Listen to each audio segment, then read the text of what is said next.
जय साई राम। जय गुरुदेव दत्ता।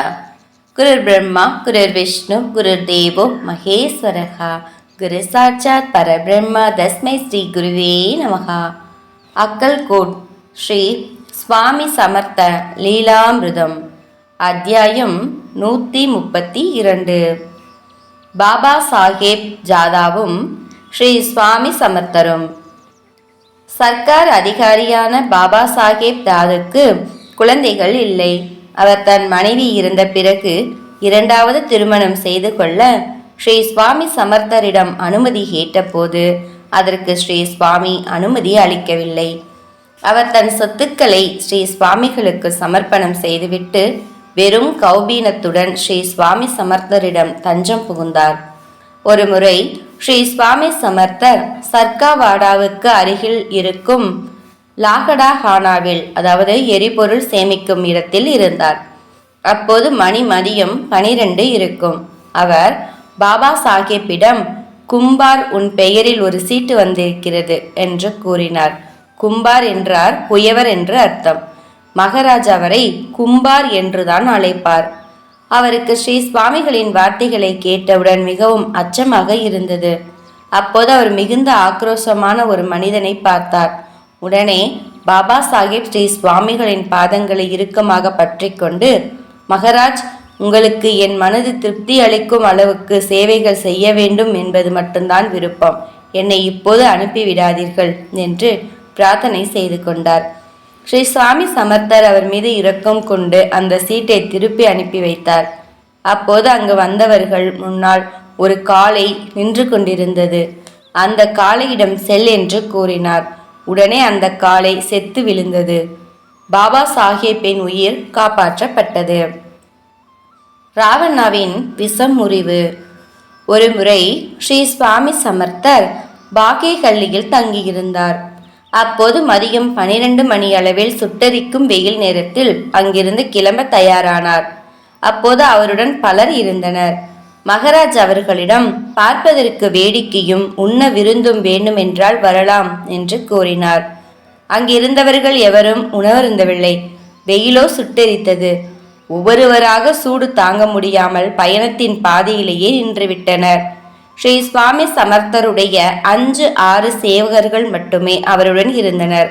அவர்களுள் பாபா சாஹேப் ஜாதாவும் அடக்கம்.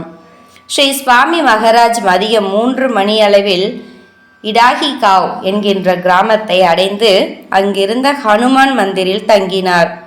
கிராமத்து வாசிகள் அவருக்கு ஹூக்கா அளித்தனர். அதை மறுத்துவிட்டார். 4 மணி அளவில் ராவணா என்கின்ற கடைக்காரர் தன் நிலத்தை உழுது கொண்டிருக்கும் போது பாம்பினால் தீண்டப்பட்டார். அவர் அங்கும் இங்கும் சுழன்று கொண்டிருந்தார். அவருடைய சொந்தக்காரர்கள் அவரை ஒரு போர்வையில் சுற்றி ஹனுமான் கோவிலுக்கு கொண்டு வந்து அங்கு அமரச் செய்தனர். அவர் உடல் முழுவதும் விஷம் ஏறி அவருடைய உயிர் பிரிந்து விட்டது. ஸ்ரீ சுவாமி சமர்த்தருடைய சேவகர்கள் வேடிக்கை நிகழ்ச்சிக்காக காத்திருந்தனர். அப்போது பாபா சாஹேப் ஜாதவ் வலி குறைய வேண்டும் என்கின்ற எண்ணத்தில் ஸ்ரீ சுவாமிகளுடைய பாதுகைகளை கொண்டு வந்து அவருடைய தலையின் மேல் வைத்தார். ஒரு குரு தன் பரமசீடனுடைய எண்ணத்தை கண்டிப்பாக பூர்த்தி செய்தாக வேண்டும். உறங்கிக் கொண்டிருந்த ஸ்ரீ சுவாமி திடீரென விழித்து கொண்டு ராவணாவின் தலையில் வைக்கப்பட்டிருந்த பாதுகைகளை பார்த்து கோபத்துடன், ஏ முட்டாள் கழுதையே, உன் தாயிடம் செல். செத்தவனுடைய தலையில் ஏன் என்னுடைய பாதுகைகளை வைத்திருக்கிறாய் என்று வசைபாடினார். பாபா சாஹேப்பிடம் காண்பித்த கோபத்தை பார்த்து அங்கிருந்த அனைத்து பக்தர்களும் தெரித்து ஓடினர்.